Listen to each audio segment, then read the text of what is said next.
یہ وہ ہمارے تمام ویورز دیکھیں جو D H A city Karachi میں یا ڈی ایچ اے کراچی میں یا بحریہ ٹاؤن اسکیم 33 XYZ کہیں بھی پراپرٹی پرچیز کرتے ہیں اور جو ٹریڈنگ کرتے ہیں، بائنگ سیلنگ کرتے ہیں، تو ان کے لیے سوال جو ہے وہ بہت ضروری ہے۔ جواب جو مفتی صاحب نے بتایا، پلاٹ کی پرچیزنگ ہوتی ہے، فلیٹ لیا جاتا ہے، کمرشل پراپرٹی لی جاتی ہے، دکان وغیرہ، انڈسٹری کی جگہ لی جاتی ہے، تو ان پر بھی زکوٰۃ ہوگی؟ اگر تو پلاٹ یا کوئی بھی جگہ، دکان اس نے تجارت کی نیت سے خریدی کہ مجھے اچھا ریٹ ملے گا، میں اسے بیچ دوں گا، پھر کہیں اور لے لوں گا۔ حضرت آپ نے یہ بتایا کہ گھر بنانے کے لیے لیا پلاٹ، اب ہم نے پلاٹ بیچ دیا، لیا تھا گھر بنانے کے لیے لیکن اب ہم بیچ رہے ہیں پلاٹ، تو اس میں جو نفع آ گیا اب ہمارے پاس، اس کا کیا کریں گے؟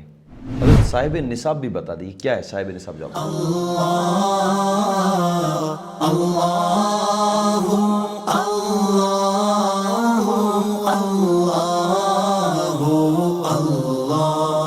اچھا، یہ حضرت ایک اور سوال بھی آتا ہے، پلاٹ کی پرچیزنگ ہوتی ہے، فلیٹ لیا جاتا ہے، کمرشل پراپرٹی لی جاتی ہے، دکان وغیرہ، انڈسٹری کی جگہ لی جاتی ہے، تو ان پر بھی زکوٰۃ ہوگی؟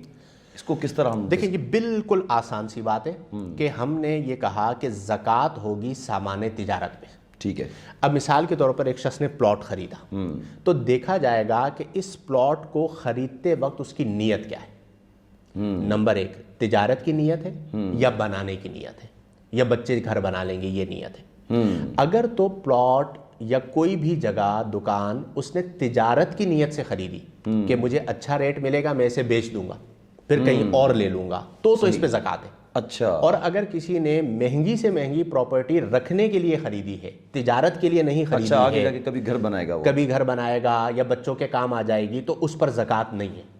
اس کی وجہ یہ ہے کہ پراپرٹی پہ زکوٰۃ تب ہوتی ہے جو تجارت کی نیت سے خریدی جاتی ہے۔ جو انویسٹ لوگ کرتے ہیں نا، مطلب بزنس کرتے ہیں ریل اسٹیٹ میں، تو وہ اسی ارادے سے کہ گھر خرید لیا، اچھا جو ہے وہ کسٹمر آ گیا تو بیچ دیا، پھر کہیں اور خرید لیا، تو یہ سامان تجارت ہو گیا کہ آپ نے اس جگہ کو تجارت کا مال بنا لیا ہے۔ وہ آپ کے لیے اسی طرح ہے جس طرح کپڑے کے تاجر کے لیے کپڑا، کہ اس نے کپڑا خریدا ہے، کسٹمر آ گیا، اس نے کپڑا بیچ دیا، تو اسی طرح آپ نے پلاٹ خریدا ہے، کسٹمر آ گیا، آپ نے بیچ دیا۔ تو اگر تجارت کے ارادے سے آپ نے یہ خریدا ہے تو آپ پر زکوٰۃ ہوگی اس جگہ کی۔ لیکن اگر آپ نے تجارت کے ارادے سے نہیں خریدا، مثال کے طور پر آپ نے فیکٹری بنانے کے لیے زمین خریدی، اچھا ٹھیک ہے، اب فیکٹری آپ نے وہاں پہ بنانی ہے، آپ نے اس جگہ کو بیچنا نہیں ہے، تو یہاں پر اس جگہ پر زکوٰۃ نہیں ہوگی۔ وہ فیکٹری بنے گی، اس سے جو آمدن ہوگی یا اس میں جو مال ہوگا، مال تجارت، اس مال تجارت پر زکوٰۃ ہوگی۔ اس کی جو جگہ ہے، جو زمین ہے، اس زمین پر زکوٰۃ نہیں ہوگی۔ تو یہ دو فرق جو ہے نا وہ پیش نظر رکھنا ضروری ہے کہ جب آپ پرچیز کر رہے تھے تب نیت تجارت تھی یا نہیں۔ اگر تھی تو وہ مال تجارت ہے، زکوٰۃ ہوگی، اور اگر نہیں تھی تو وہ مال تجارت نہیں ہے۔ یہ وہ ہمارے تمام ویورز دیکھیں جو D H A city Karachi میں یا ڈی ایچ اے کراچی میں یا بحریہ ٹاؤن اسکیم 33 XYZ کہیں بھی پراپرٹی پرچیز کرتے ہیں اور جو ٹریڈنگ کرتے ہیں، بائنگ سیلنگ کرتے ہیں، تو ان کے لیے سوال جو ہے وہ بہت ضروری ہے۔ جواب جو مفتی صاحب نے بتایا، مفتی صاحب ایک یہ بھی پوچھنا چاہوں گا کہ پراپرٹی پرچیز کی رجب میں، اب شعبان، ماہ رمضان، عموماً سب کا طریقہ ہوتا ہے ماہ رمضان میں زکوٰۃ نکالنا، ابھی تو 2 مہینے ہوئے ہیں، اور شاید جو آپ جو بتا بھی رہے تھے کہ سال گزر جانے پر زکوٰۃ ہے، تو کیا یہ 2 مہینے ہو گئے تو اب یہ پراپرٹی کے اوپر زکوٰۃ؟ دیکھیں زکوٰۃ کی فرضیت میں حولان حول کا مطلب یہ ہے کہ جس مال پر آپ نے زکوٰۃ ادا کرنی ہے اس پر سال کا گزر جانا لازم ہے۔ تو اگر آپ صاحب نصاب نہیں تھے اور آپ نے ابھی پراپرٹی خریدی ہے تو آپ پر زکوٰۃ اس مال کی سال گزرنے کے بعد فرض ہوگی۔ لیکن اگر ایسا ہے کہ آپ کسی ایک جنس کے اعتبار سے صاحب نصاب تھے اور اسی جنس کا دوسرا مال بھی آ گیا، مثال کے طور پر میرے پاس 10 لاکھ روپے رکھے ہوئے تھے، ٹھیک ہے جی، اب ان 10 لاکھ روپے پہ زکوٰۃ فرض ہو رہی ہے کمنگ رمضان میں، ٹھیک ہے، اور اسی دوران میرے پاس 2 لاکھ روپے کہیں اور سے بھی آ گئے، اچھا، تو اب جو میں زکوٰۃ ادا کروں گا وہ 12 لاکھ کی ادا کروں گا، 10 لاکھ کی ادا نہیں کروں گا، کیونکہ ایک جنس کا مال جو ہے وہ 2 جنس کے، مطلب ایک ہی جنس سے متعلقہ 2 اموال آئیں تو وہ آپس میں ملا لیے جائیں گے۔ تو اگر اس طرح کی صورتحال ہے تو زکوٰۃ ادا کی جائے گی، ادروائز جو ہے وہ سال پورا ہونے پر زکوٰۃ ادا کی جائے گی۔ اور اس کے ساتھ ایک اور چیز بھی یاد رکھیں کہ سال پورے ہونے کا تعلق رمضان کے ساتھ نہیں ہے۔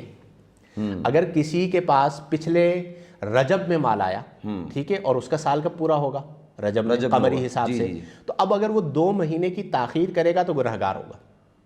تو آپ کو یہ دیکھنا بھی لازم ہے کہ آپ زکوٰۃ پہلے ادا کر دیجئے، لیکن تاخیر بلا وجہ کریں گے تو وہ فقراء کا حق ہے، تو آپ فقیر کا حق اپنے پاس روک نہیں سکتے، اسے ادا کرنا لازم ہو۔ حضرت آپ نے یہ بتایا کہ گھر بنانے کے لیے لیا پلاٹ، اب ہم نے پلاٹ بیچ دیا، لیا تھا گھر بنانے کے لیے لیکن اب ہم بیچ رہے ہیں پلاٹ، تو اس میں جو نفع آ گیا ہمارے پاس اس کا کیا کریں گے؟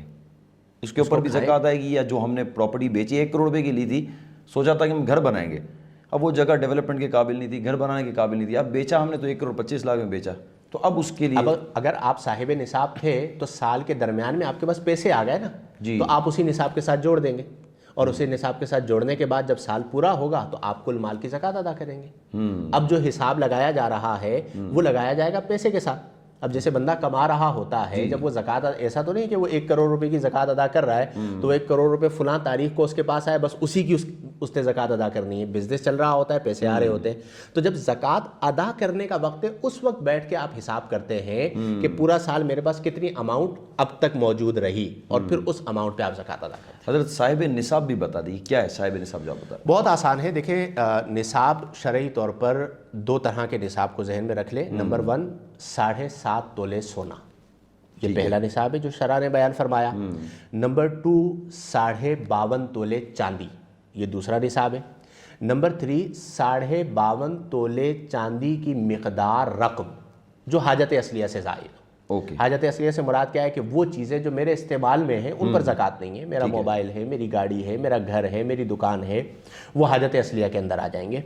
اب حاجت اصلیہ سے زائد ان 3 میں سے کوئی بھی نصاب پایا جائے گا یا سامان تجارت اتنی مالیت کا پایا جائے گا تو اس پہ زکوٰۃ فرض ہو جائے گی۔